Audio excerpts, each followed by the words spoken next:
Hello, hello, hello. So, I thought getting old came in stages. First, you start watching CBS. Then you get into the $4 menu at Denny's.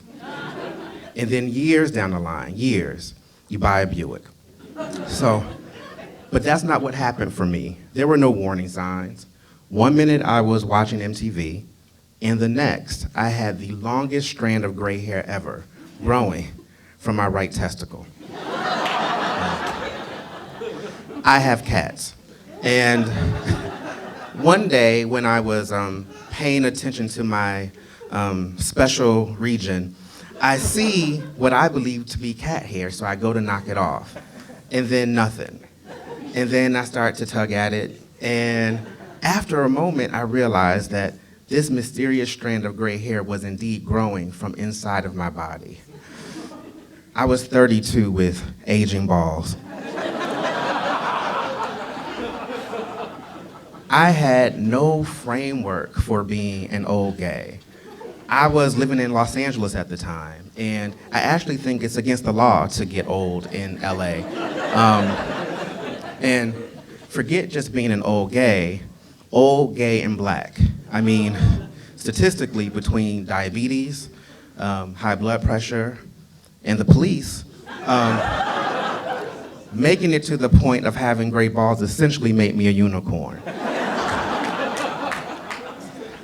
I went into a complete tailspin. I was completely unsettled, so I just did what came naturally. I started dating a 19-year-old. Now, I don't know if I thought that I could extract his youth into my body, but I quickly learned that dating someone who was born after the Thriller album was released was a bad idea for me. His name was Greg, and we met in the most romantic way. I commented on a profile pic, and then he commented back on one of my pictures, and then I sent him a picture of myself in my underwear, and then he sent me back one of his penis, and it was so cute. And we just talked on and on and on and on, and it felt like forever. It was about 17 minutes, and we decided to exchange information so that we can keep chatting and become friends. And at the time, I was an entertainment marketing executive, and Greg was a clerk at GameStop.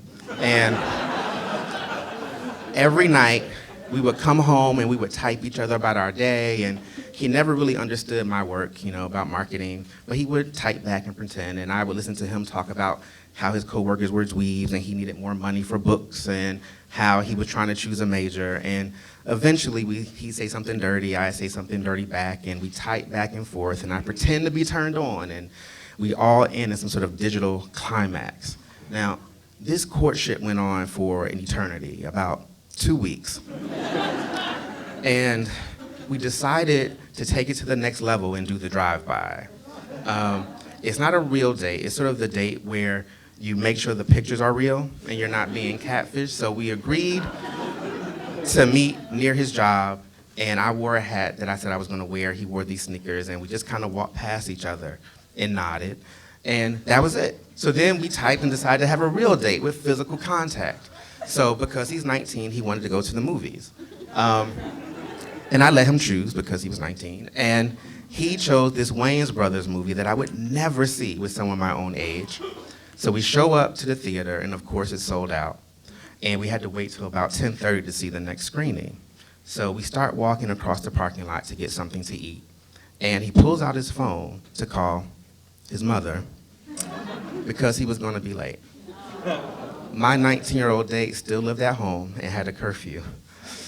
I wanted to run, but I was in too deep, so we went on ahead to Applebee's. He ordered chicken tenders and a milkshake. And up until that point, I had been trying to reconcile the differences in our age, but watching a 19-year-old devour a plate of tenders, you just have to face certain truths. And we were sitting there, and it was a really busy night in the restaurant, And we were sitting there, and two people just joined us at the booth, and they were friends of his who knew him from high school. The problem was they were still in high school, and they're asking him all these questions about college, what are classes like, what are the girls like, blah, blah, blah, and I am just sitting there invisible. No one's talking to me. And eventually, Greg realizes how rude they're being, and he looks over to his friends and says, "Hey guys, this is Phill, my uncle." I immediately found a therapist,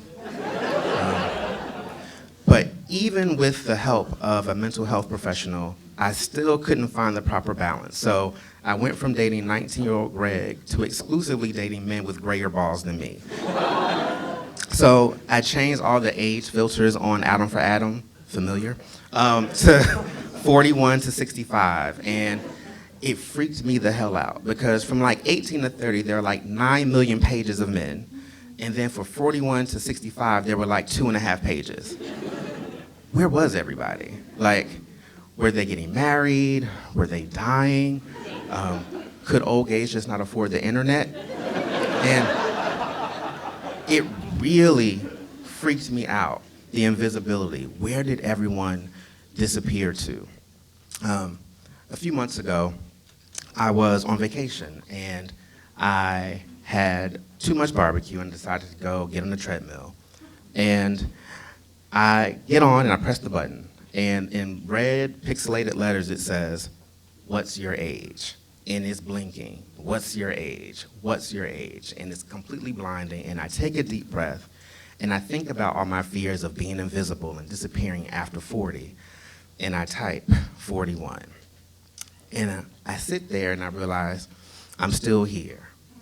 And I didn't disappear, and there's no black hole where people go away after they hit 40. But I don't know where everybody else went. But I still feel proud that I can stand here and say that I found another unicorn and married him. And, you know, maybe everybody's still around, just like us, on the couch watching House Hunters. Thank you.